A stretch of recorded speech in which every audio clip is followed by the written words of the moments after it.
नमस्कार दोस्तों, आप सभी का स्वागत है मेरे एसएससी नोट्स में। दोस्तों, अगर आप एस्टेट का पेपर देने वाले हैं और एक दो दिन बचा हुआ है, ठीक है, तो यहाँ पर आप ये कंफर्म कर लीजिए कि ये वाले जो टॉपिक है मैंने यहाँ पर लिखा हुआ है वो आपने पढ़ा है, इसकी प्रैक्टिस की है या नहीं की है। अगर नहीं किया है तो जल्दी से कर लीजिए, क्योंकि यहाँ से क्वेश्चन बनते ही बनते और 100% बनेंगे। ठीक है, कोई दो राय है ही नहीं। तो ये वाला टॉपिक अगर इसमें से कुछ भी अगर मिस है तो इसको तुरंत आप लोग क्या करेंगे, यहाँ पर तुरंत कवर करने का प्रयास करेंगे। तो सबसे पहला इंपॉर्टेंट टॉपिक है विकारी और अविकारी शब्द, जिसमें संज्ञा, सर्वनाम, क्रिया विशेषण, संबंध बोधक, समुच्चय बोधक, विस्मय बोधक, ये सभी आते हैं। ठीक है, फिर उसके बाद आपको लिंग वचन कारक ये भी ध्यान देख के पढ़ना है। शब्द भेद में जैसे शब्द के कितने प्रकार होते हैं, है ना, जैसे योग रूढ़ और यौगिक शब्द हो गए, रूढ़ शब्द हो गए, ये सभी आपको पता होना चाहिए। वाच्य 3 प्रकार के होते हैं, कर्तवाच्य, कर्मवाच्य और भाववाच्य, इनके भी बारे में आपको जानकारी होना चाहिए।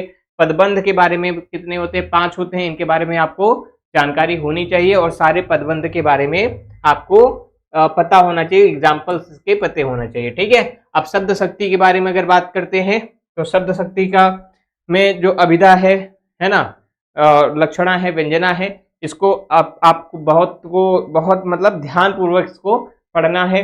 और साथ ही साथ काव्य गुण है जो जिसमें प्रसाद होता है, ओज होता है, माधुर्य होता है, इसको भी आपको ध्यान पूर्वक इसमें पढ़ लेना है। और रस छंद अलंकार से सबसे ज्यादा प्रश्न, सबसे ज्यादा क्वेश्चन जो है रस छंद अलंकार और संधि समास से आने वाले हैं। ठीक है, तो इसको तो बहुत ज्यादा एकदम ध्यान पूर्वक देख के पढ़ लेना है। वैसे आप लोग ने पढ़ा ही हुआ है तो प्रैक्टिस बहुत ज्यादा जरूरी है सभी टॉपिक्स की। तो जितने टॉपिक्स हम यहाँ पर लिखे हुए हैं इनकी प्रैक्टिस कर लीजिएगा, है ना, कम से कम जितना हो सके उतना आप प्रैक्टिस करिए हर टॉपिक की। और उसके बाद है जितने भी रचनाएं हैं, कवियां हैं, कवि जो जितनी रचनाएं लिखी है, जैसे आदिकाल से लेकर आधुनिक काल तक में जितने भी, लेकिन ये बहुत ज्यादा डीप में नहीं पूछेगा, सिर्फ नॉर्मली पूछेगा, लेकिन यहाँ पर आपको मेन फोकस व्याकरण पर रखना है।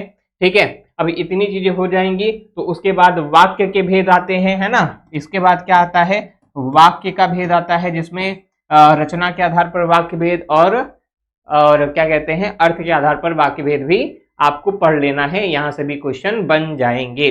ठीक है, तो ये जो टॉपिक्स हैं ये बहुत ज्यादा इंपॉर्टेंट टॉपिक्स है ना, ये मोस्ट इंपॉर्टेंट टॉपिक है, ये आपको पढ़ना ही पढ़ना है।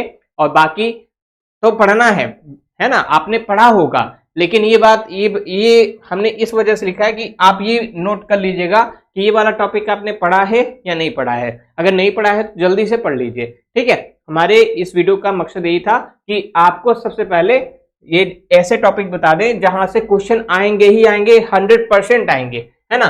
कोई ये नहीं कह सकता है कि इनमें से जितने भी हमने टॉपिक लिखा है ना, कोई नहीं कह सकता कि एस्टेट हिंदी में ये टॉपिक नहीं आएगा। ठीक है, तो इसको पढ़ लीजिएगा और ऑल द बेस्ट आपके एग्जाम के लिए। बहुत बहुत धन्यवाद। नमस्कार, जय हिंद।